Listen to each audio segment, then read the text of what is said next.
Hey everyone, अगर channel पे नए हैं तो चैनल को सब्सक्राइब कर लें। अरे नर्म लहजे में कहता है, आज मेरा बर्थडे है भाई, मैं इंडिया आ रहा हूँ, कुछ घंटे में पहुँच जाऊँगा। मॉम डैड ने मेरे लिए बर्थडे पार्टी रखी है, अगर आप आएंगे तो मुझे खुशी होगी। अव्यन बिना कुछ बोले उसकी बात सुन रहा था।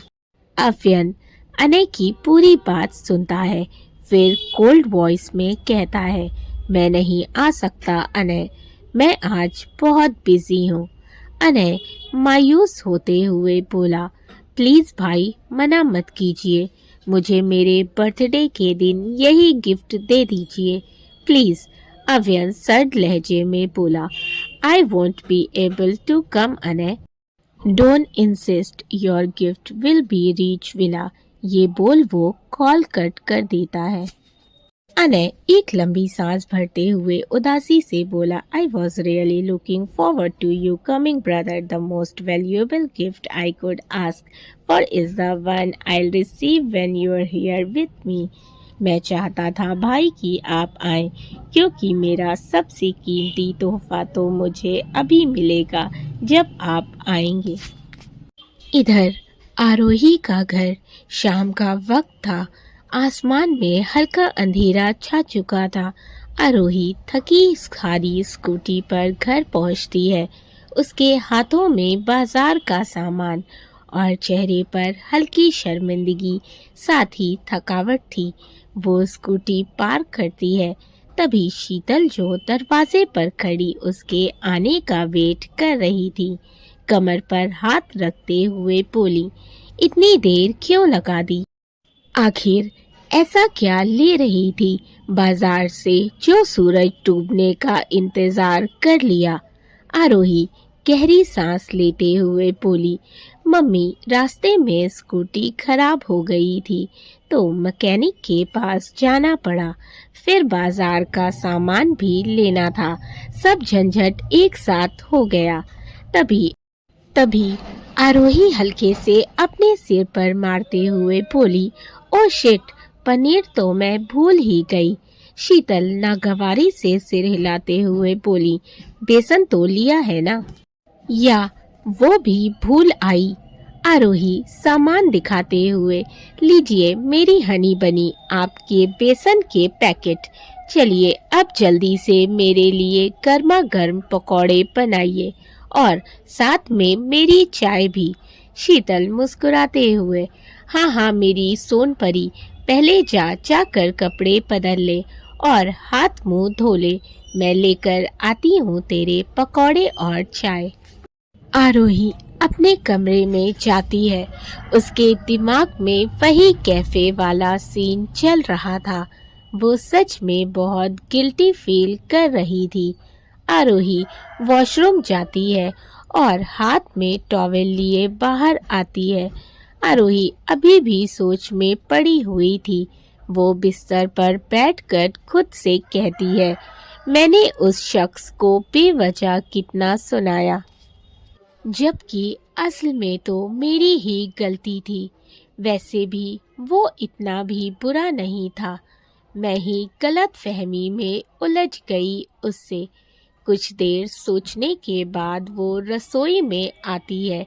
शीतल पकौड़े तल रही थी, पकौड़ों की खुशबू चारों ओर फैली हुई थी। शीतल उसे देखकर बोली, देख तेरे लिए गर्मा गर्म पकौड़े तैयार हैं, लेकिन ये तब मिलेंगे जब तू मेरा एक काम करेगी। आरोही चौंकते हुए बोली, क्या काम मम्मी? शीतल उसकी ओर देखते हुए बोली, तेरे चेहरे पर जो ये शर्मिंदगी का भाव है, इसका राज बता। बाजार में कोई गड़बड़ कर कर आई है क्या? आरोही झेपते हुए बोली, कुछ नहीं मम्मी, बस एक लड़के से झगड़ा हो गया था, मेरी ही गलती थी। शीतल हंसते हुए, आज ही हॉस्टल से वापस आई है और आज ही किसी से झगड़ा कर बैठी। आरोही बेचारी सा मुंह बनाते हुए, मम्मी प्लीज मजाक मत उड़ाइए, अब तो हो गई गलती, शीतल गैस ऑफ कर उसकी ओर देखते हुए बोली, तो माफी मांग ली ना। आरोही हाँ में सिर हिलाते हुए मासूमियत से बोली, हाँ मांग ली है, पर मुझे फिर भी बुरा लग रहा है क्योंकि मैंने उसे थोड़ा ज्यादा ही सुना दिया था। शीतल मुस्कुराते हुए बोली, कोई बात नहीं, तुझे अपनी गलती का एहसास है, यही बड़ी बात है। रही बात उस लड़के की, तो तेरे माफी मांगने के बाद हो सकता है उसका गुस्सा भी ठंडा हो गया हो।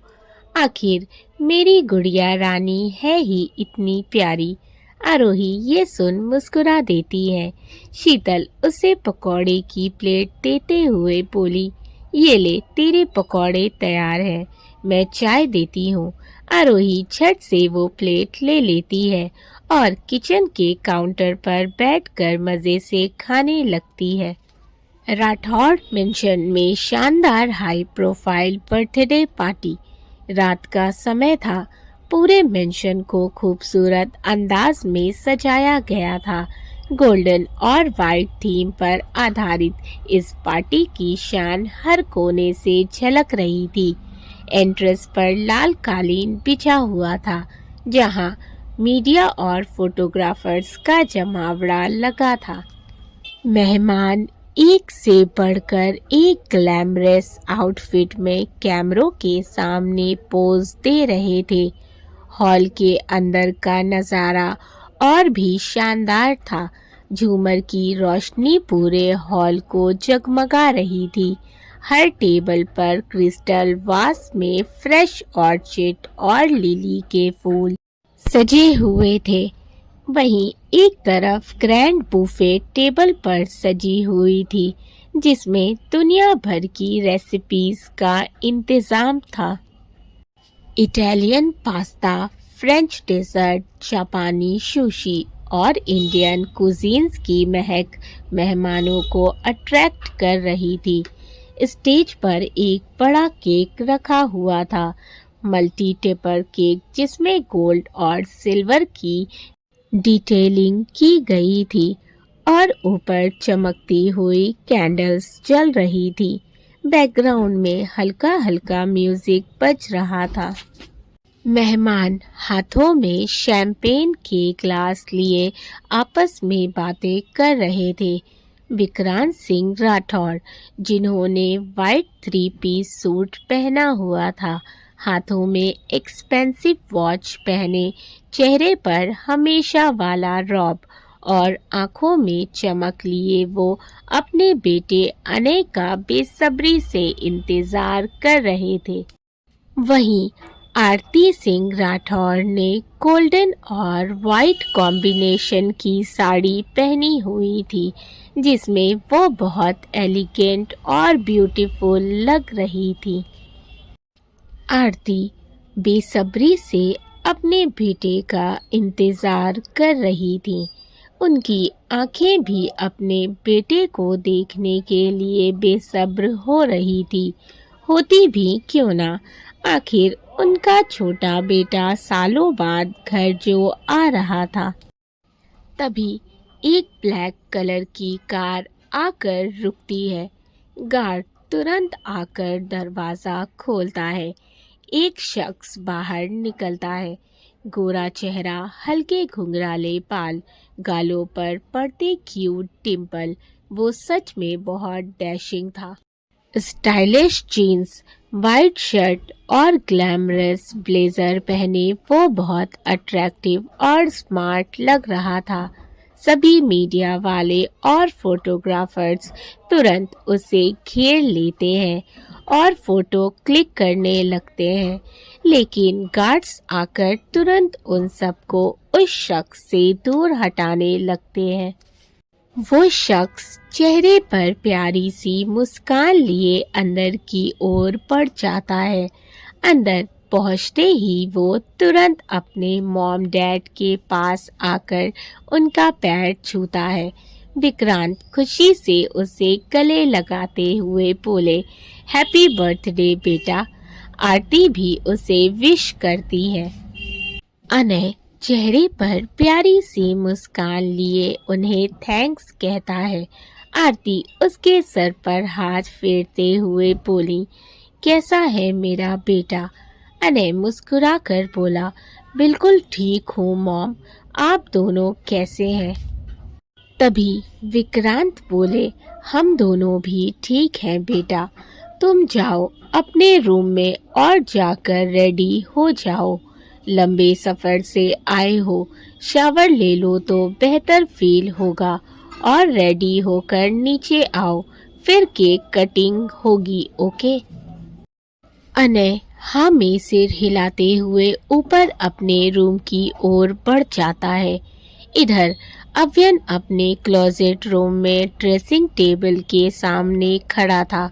उसको देखकर ऐसा लग रहा था कि जैसे वो इस वक्त किसी पार्टी के लिए तैयार हुआ हो। चेहरा हमेशा की तरह सख्त था, लेकिन आंखें आज थोड़ी नर्म थी। उसे देखकर ऐसा लग रहा था कि जैसे उसके अंदर ना जाने कितने इमोशन बाहर आने को बेताब है।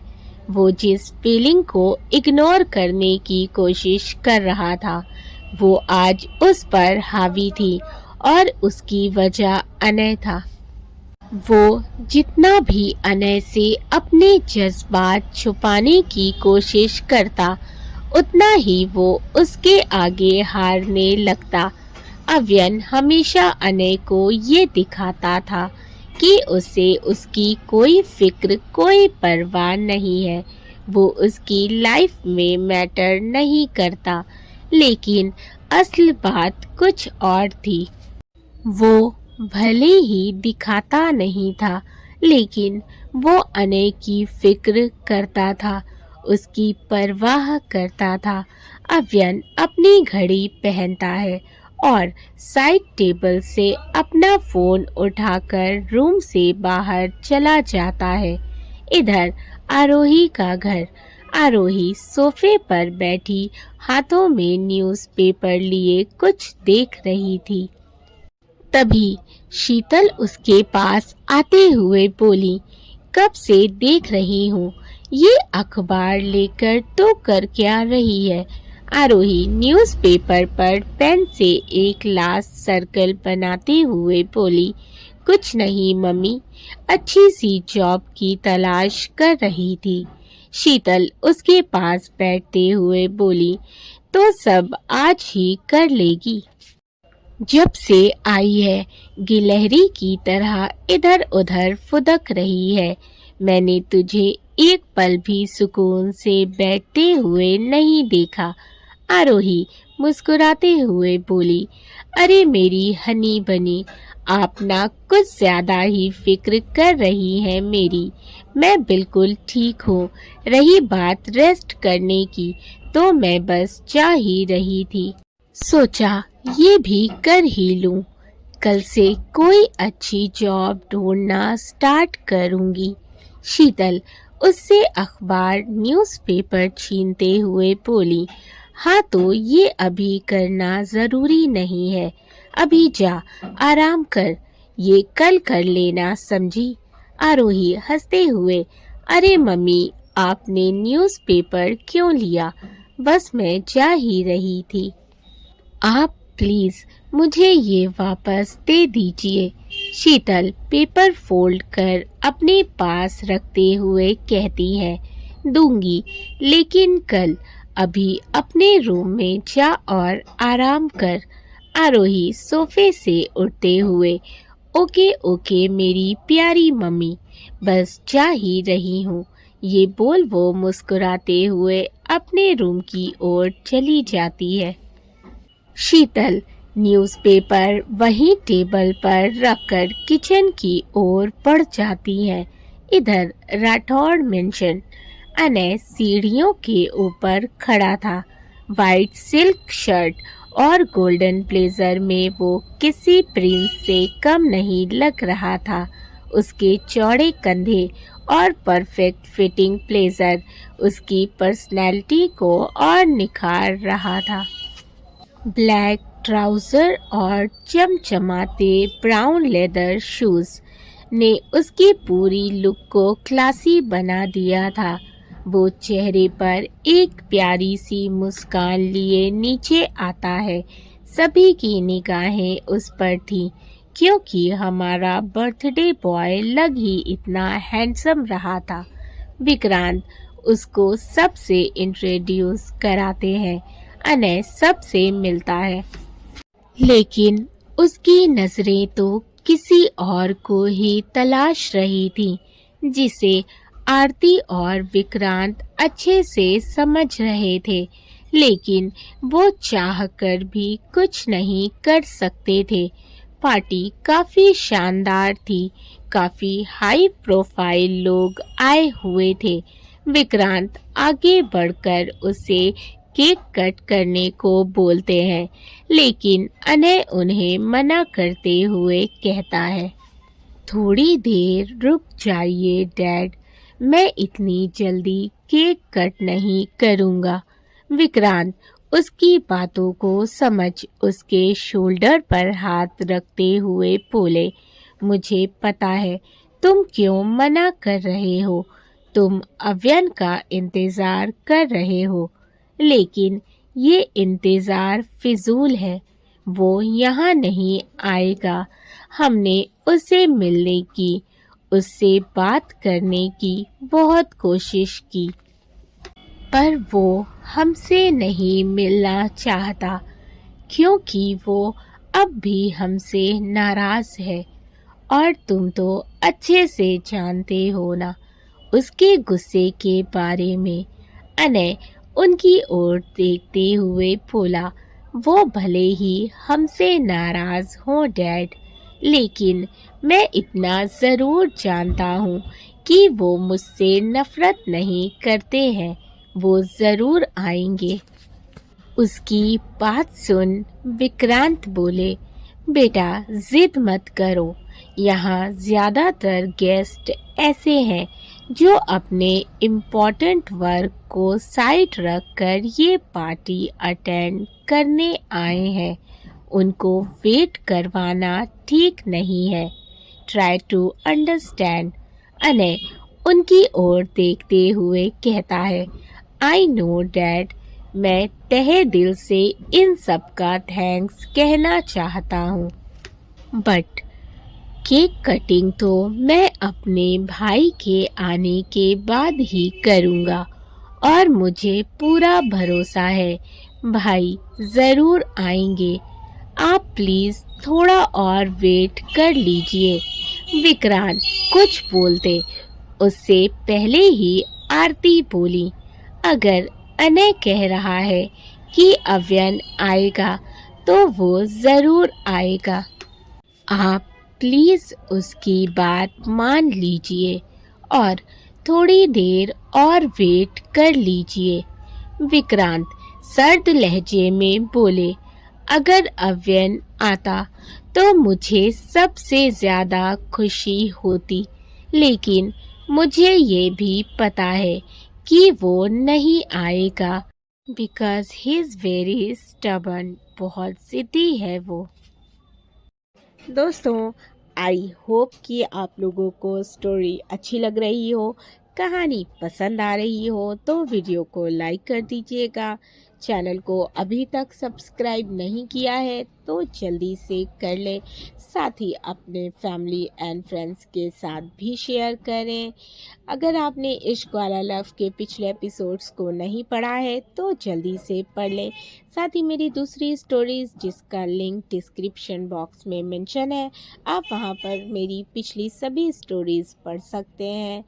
तो इसी तरह से अपना प्यार बनाए रखें, मुझे अपने फीडबैक ज़रूर दें। प्रथा और रियांश की स्टोरीज़ के न्यू एपिसोड्स मैं जल्दी ही अपलोड करूँगी। तो मिलते हैं कहानी के अगले एपिसोड में। Thank you for watching. Love you all.